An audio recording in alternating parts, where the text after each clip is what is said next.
Naturopathy വഴി BP നിയന്ത്രിക്കാനായിട്ടുള്ള എന്തൊക്കെ ഫുഡാണ് പറയുന്നത് കഴിക്കാനായിട്ടും കഴിക്കാൻ പാടില്ലാത്തതുമായിട്ട് കഴിക്കാൻ പാടില്ലാത്തത് പറഞ്ഞു എന്തൊക്കെ ഫുഡാണ് നമ്മൾ കൂടുതൽ ഇൻക്ലൂഡ് ചെയ്യേണ്ടത്? നമ്മൾ ചെയ്യുന്നതെന്ന് പറഞ്ഞു കഴിഞ്ഞാൽ ഒന്ന് ഫൈബർ കണ്ടന്റുള്ള ഭക്ഷണങ്ങൾ ധാരാളം കഴിക്കുക എന്നുള്ളതാണ്.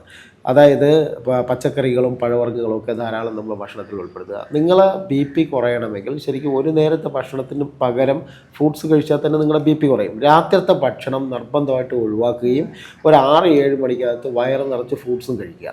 എന്നതിന് ശേഷം നിങ്ങൾക്ക് വീണ്ടും എന്തെങ്കിലും വിശപ്പോ മറ്റു ദാഹമോ ഒക്കെ തോന്നുകയാണെങ്കിൽ നിങ്ങൾക്ക് വീണ്ടും ഫ്രൂട്ട്സ് കഴിക്കാം, ജ്യൂസ് കഴിക്കാം, അങ്ങനെയൊക്കെയുള്ള സംഗതികൾ കഴിക്കാം. പക്ഷേ പഞ്ചസാരയുടെ ഉപയോഗം കുറയ്ക്കണമെന്ന് മാത്രമേ ഉള്ളൂ. അങ്ങനെ നിങ്ങൾ 2 ആഴ്ച പോയാൽ തന്നെ നിങ്ങളുടെ BPയുടെ മരുന്ന് നിങ്ങൾക്ക് കുറയ്ക്കാൻ കഴിയും.